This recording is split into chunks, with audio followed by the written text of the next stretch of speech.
Kızıl güller men senin yanına baryan, aytmak üçün söýgü sözler yar. Gözlerime baksa gözler, seni görmene hulagyan, diýmek üçün seni söýen yar.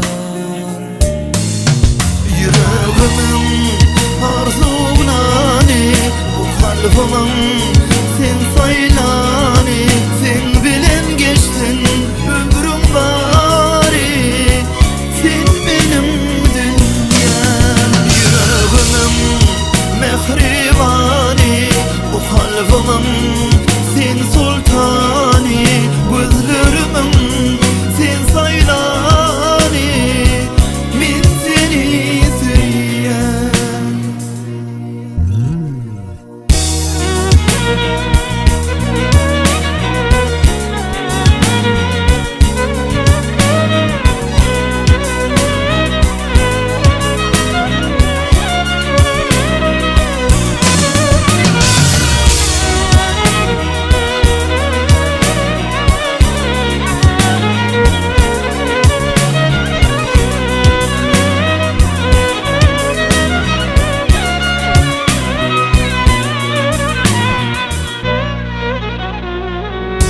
Bu dünyama sen gereksin, yürek başkasın istemez.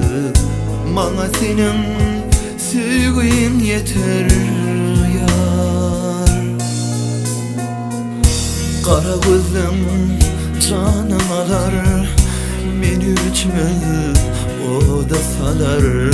Bursağıma söýgü dolar yar. Yüreğimin arzunani, bu kalbimim sen sayla.